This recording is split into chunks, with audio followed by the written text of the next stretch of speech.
दोस्तों मानसून का सिर्फ 1 महीना आपके गुड़हल के पौधों की पूरी किस्म बदल के रख देगा। बस ये 5 काम कर लीजिए, फिर आपका पौधा फूलों से लद जाएगा। दोस्तों, क्या आपके गुड़हल के पौधे में सिर्फ पत्ते आते हैं, फूल नहीं आते हैं? तो आज की इस वीडियो में आपकी ये सारी समस्या दूर होने वाली है। घर में लगा गुड़हल अगर सही तरीके से संभाल लिया जाए तो सालों तक वो फूल देता रहता है। लेकिन 90% लोग ये गलती करते ही करते हैं, जिससे उनके पौधे फूल नहीं आते उनके पौधों में। तो क्या आप जानते हैं कि मानसून गुड़हल के लिए सबसे सुनहरा मौसम होता है? इसी समय अगर आप रिपोर्टिंग सही तरीके से आप उसको खाद देंगे, अच्छे से उसकी केयर करेंगे, तो ये हफ्तों में ही फूल से भर जाएगा। गुड़हल का यह पौधा सिर्फ बगीचे की शोभा नहीं बढ़ाता, बल्कि आपकी पूजा पाठ में भी इसका विशेष महत्व माना जाता है। तो आइए जानते हैं इसकी सही देखभाल, रिपोर्टिंग और भरपूर फूल पाने का आसान तरीका।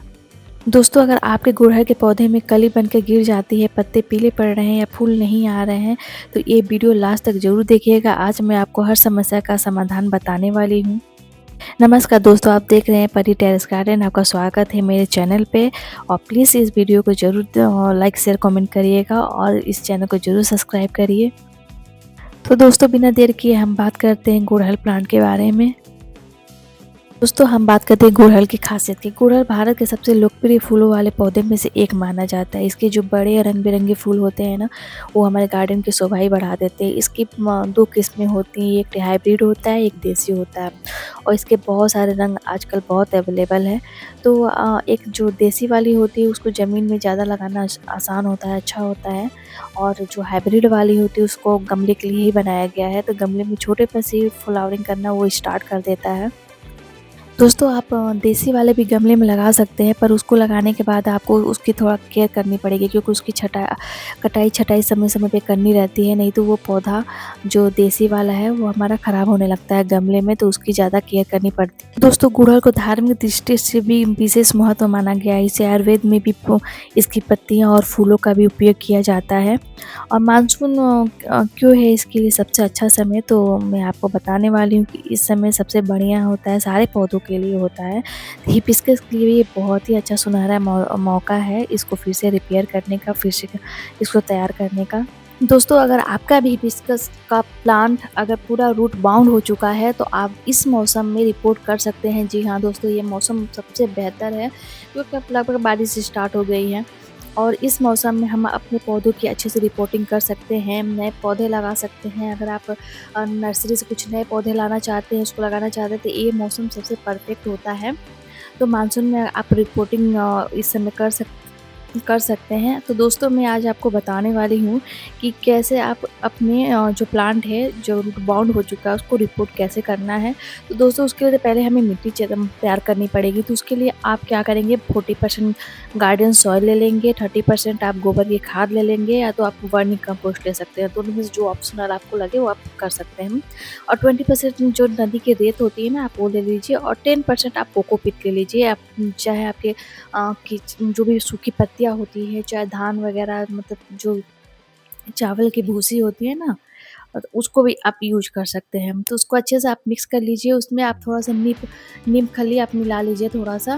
तो नीम खली होता है जैसे कि उसमें कोई फंगस-वंगस चाहे कोई भी ऐसा चीज़ मतलब नहीं उसमें लगते, कीड़े-वड़े नहीं लगते हैं, तो उसके लिए सबसे बेहतर होता है। अगर आपके पास नीम खली नहीं है तो आप उसमें हल्दी का भी यूज़ कर सकते हैं। फिर उसके बाद से आपको क्या करना है, जो रूट बाउंड प्लांट है ना, उसको आपको आसानी से आराम से निकालना है। निकालने के बाद से उसकी जो एक्स्ट्रा जड़ें होती हैं ना, जो नीचे की, तो उसको आपको कट करके साइड से निकाल देना है। ध्यान रखिएगा, पूरा आपको जड़ नहीं दिखाना है, उसमें मिट्टी में रहना ही चाहिए। जो नीचे की एक्स्ट्रा जड़ें होंगी ना, आपको उसको कट करके निकालना है। उसके बाद से फिर आप नया जो गमला लेंगे उसमें ड्रेनेज होना बहुत ज़रूरी है, वरना जो बारिश का पानी है ना उसमें रुकने लगेगा तो पौधा सड़ के ख़राब हो जाएगा। तो ये आपको विशेष ध्यान देना है। तो आप गमले में जो है ना ड्रेनेज होल ज़रूर रखिए, और नीचे कुछ वहाँ पे कंकड़ रख लीजिए कुछ बड़ा-सा, जिससे कि पानी आराम से निकल जाए, मिट्टी ना निकले। तो ये आप काम कर सकते हो। उसके बाद से आप कुछ मिट्टी अब नीचे भरिए, चाहे आप किचन वेस्ट भर सकते हैं, चाहे सूखी पत्तियाँ-वत्तियाँ होती हैं वो भी आप नीचे भर सकते हैं, क्योंकि वो सारा कंपोस्ट हो जाता है उसमें धीरे-धीरे।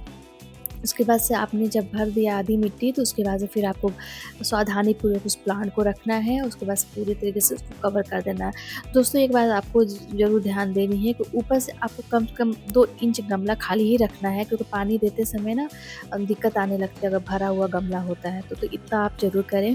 क्योंकि क्योंकि समर प्लांट होता है ये गुड़हल का प्लांट, तो ये क्या होता है पूरा समर ये फ्लावरिंग करते जाता है। उसके बाद से फिर धीरे-धीरे जब फ्लावरिंग एक बार हो जाती है ना, तो पौधा थोड़ा-सा खराब होने लगता है, फिर सिर्फ पत्तियाँ होती है, उसमें फूल वगैरह कुछ भी नहीं आते हैं। तो ये हो गया दोस्तों जो आपका रूट बाउंड प्लांट है उसके बारे में। अब आपके फ्ला प्लांट में अगर फ्लावरिंग नहीं हो रही है, फिर मतलब कि सिर्फ पत्तियाँ ही पत्तियाँ हैं और कलियाँ भी एक्का-दुक्का बन रही है तो वो भी सूख जा रही हैं, गिर जा रही हैं। तो ये पूरा क्या है कि गर्मी का बहुत इस साल बहुत ज़्यादा टेम्परेचर हाई था, जिसकी वजह से सारे पौधों की मतलब पूरी तरीके से हालत ख़राब हो चुकी है। जैसा मेरा अभी प्लांट सब देख रहे हैं कैसे एकदम कुछ प्लांट बहुत सारे पुरानी है जो एकदम तरीके से वो पूरी तरीके से वो ख़राब हो चुकी हैं। तो फिर से उसको रिपेयर करने का सबसे बढ़िया समय है हमारा मानसून। दोस्तों मानसून में आप हल्की-फुल्की उसकी आप कटाई-छटाई कर सकते हैं, प्रूनिंग कर सकते हैं, जिससे कि नई ब्रांचेस बहुत तेज़ी से निकलेंगी और उसमें भर-भर के फ्लावरिंग करने के लिए फिर से हमारा पौधा जो है रेडी हो जाएगा। तो इसमें आप हल्की-फुल्की प्रूनिंग करें। दोस्तों सबसे ख़ास बात है ना कि आप गुड़हल को ना कटिंग से भी ग्रो कर सकते हैं। तो आपका अगर हेल्दी प्लांट है, कोई भी दिक्कत नहीं है। अच्छा मतलब अगर कटाई-छटाई कर रहे हैं ना, तो जो उसमें से हेल्दी जो स्टेम है ना, उसको प्लीज़ फेंके ना, उसको आप कटिंग लगा लें, क्योंकि इस समय कटिंग बहुत तेज़ी से इसकी फैलेगी, बहुत आराम से इसकी कटिंग हो जाएगी।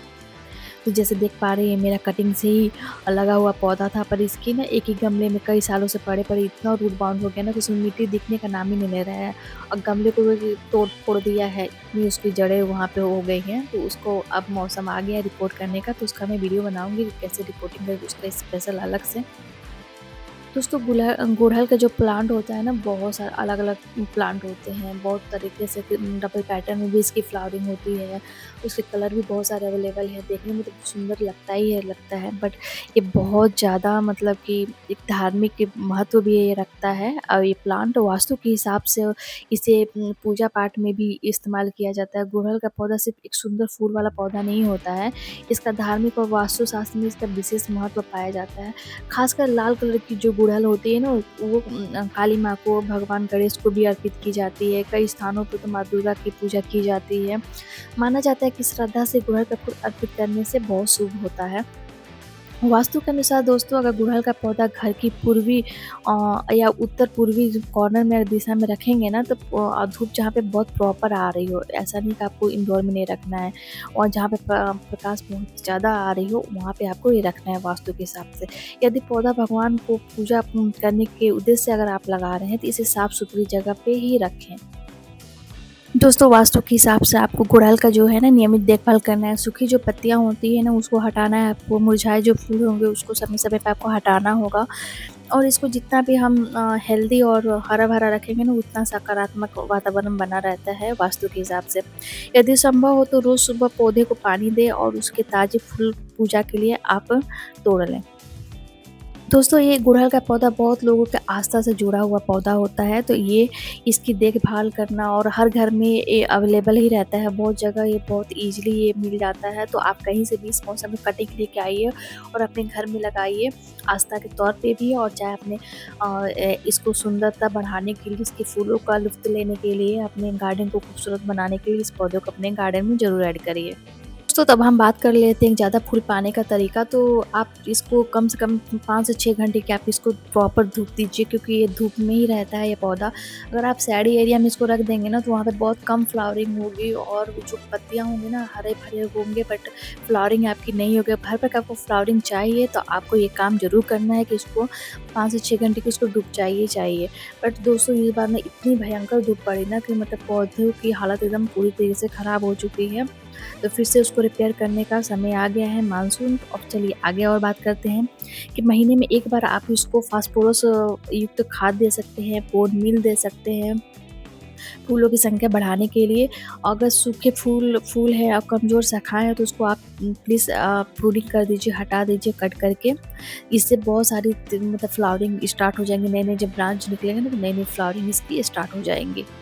दोस्तों अब हम बात करते हैं पानी का। तो गर्मियों में तो हमें पता है कि सुबह शाम हमें पानी देना होता था, बट अब हमें मानसून आ गया है, तो मानसून में कैसे इसकी केयर करनी है, पानी का कैसे हमें ध्यान देना है। तो दोस्तों ऊपर से आप पहले चेक कर लीजिए कि मिट्टी कितनी, मतलब 1-2 इंच आप उंगली डाल के चेक कर लीजिए कि अगर मिट्टी गीली है तो अभी मत दीजिए, थोड़ा सा और सूख जाए। मतलब पानी एकदम मतलब ऐसे समय देना है जब उसमें मिट्टी सूखी हो तब पानी दीजिए, क्योंकि बारिश कंटिन्यू होती जाती है ना, तो क्या होता है कि पूरा वैसे ही वो नमी उसमें बनी रहती है, प्रॉपर बनी रहती है। अगर ड्रेनेज वाला हमारा मिट्टी है तो आराम से तो पानी निकल जाएगा, बट उसमें नमी बनी रहती है, तो इससे उस समय हमें पानी नहीं देना है। इससे क्या होगा कि ओवर वाटरिंग होगी और हमारा पौधा बिल्कुल सूख जाएगा। इसलिए हमें ये ध्यान देना है पानी देते समय कि जब बरसात में तो आपको चेक करके ही देना है कि मिट्टी सूखी है कि गीली है। गीली है तो बिल्कुल नहीं देना है, सूखी है तभी आपको देना है। दोस्तों ये तरीका कर लिए तो आपको भर भर के फ्लावरिंग होगी ही होगी। दोस्तों अगर आपके गुड़हल के पौधे में कीट वगैरह लग जाते हैं तो आप उसको नीम ऑयल का स्प्रे करके उसको हटा सकते हैं। और इसको आप हमेशा चेक करते रहिए, उसकी पत्तियां ना ऊपर नीचे करके देखें कि उसमें मिलीबग्स या कोई भी कीट वगैरह तो नहीं लगे हैं। उसको लगे हैं तो आपको नीम ऑयल से हटा सकते हैं। दोस्तों उम्मीद करते हैं कि आपको वीडियो पसंद आई होगी, ये जानकारी अच्छी लगी हो तो प्लीज़ मेरे चैनल को जरूर सब्सक्राइब करिए। मिलते हैं नेक्स्ट वीडियो में। Happy gardening.